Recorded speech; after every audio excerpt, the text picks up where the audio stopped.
भक्तजनों, हर हर महादेव। श्री शिव महापुराण भाषा तिथि पार्वती खंड का 10वां अध्याय। भौमोत्पत्ति। नारद जी बोले, हे महाभाग सती के विरही शिव जी ने फिर क्या किया और हिमाचल के पास तप करने के लिए वे कब गए? कामदेव कैसे भस्म हुआ और पार्वती जी ने तप कर शिव जी को कैसे प्राप्त किया? तथा और जो चरित्र हो कृपा कर कहिए। सूत जी कहते हैं, नारद जी ने इस प्रकार कहा तब ब्रह्मा जी मन में शिव जी का ध्यान करके बोले, हे देवर्षि, हे सर्वश्रेष्ठ, जब अपनी प्रिया के वियोग से व्याकुल शिव जी अपने स्थान पर लौटे तो वे सती देवी पार्वती का स्मरण करने लगे। फिर दिगंबर हो शिव जी लोक भ्रमण करने लगे, परंतु कहीं भी पार्वती को नहीं पाते थे। तब वे फिर हिमाचल पर्वत पर गए, जहाँ जाकर उन्होंने फिर कठिन तप करना आरंभ कर दिया। जब उन्होंने समाधि खोली तो उनके सिर के से जो पसीना गिरा उसे 4 भुजा वाला एक बालक प्रकट हुआ। उसका तेज असह्य था। प्रकट होते ही शिव जी के सामने रोने लगा। उसका रोना ऐसा था कि कोई प्रकृत मनुष्य रोता हो। जब पृथ्वी स्वयं स्त्री का रूप धारण कर शिव जी के पास जाकर उस बालक को गोद में उठा अपना दूध पिलाने लगी, उसका मुख चूमकर उस पर प्रेम करने लगी। यह देख कौतुक शिव जी हंसकर उनका बोले, हे पृथ्वी, तुम धन्य हो। तुम इस बालक को लेकर जाओ, ये बड़ा पराक्रमी और तेजस्वी होगा। ये बालक मुझे बड़ा प्रेम करेगा और तुम्हारे ही नाम से विख्यात होगा। इसे कहीं कोई ताप न लगेगा और बड़ा दानी तथा गुणी होकर मुझे सुख देगा।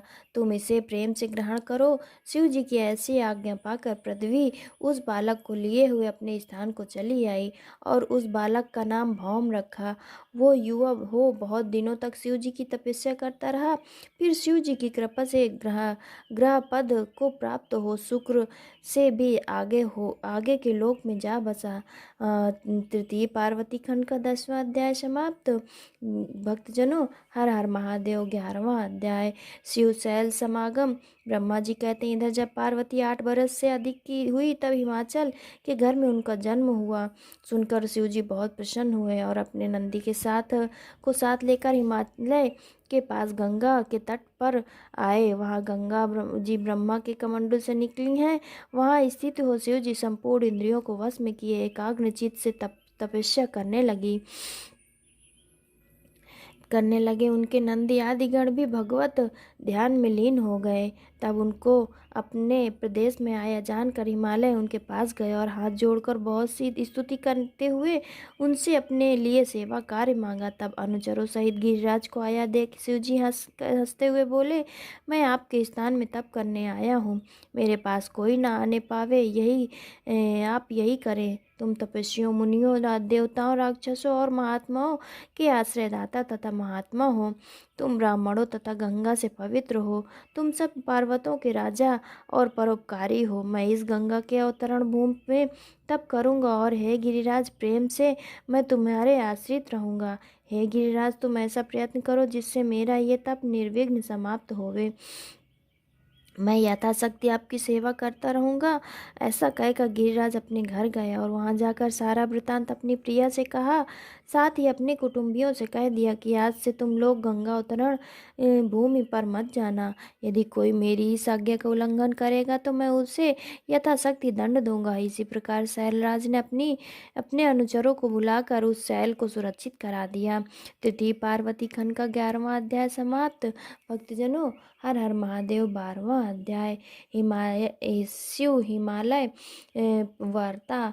ब्रह्मा जी बोले, कुछ समय व्यतीत होने पर हिमाचल बहुत से सुंदर फल और पुष्प लेकर अपनी पुत्री के साथ शिव जी के पास गया तथा ध्यानवस्थित शिव जी को अपनी कन्या अर्पण कर दी। शिव जी तो ध्यान मग्न थे।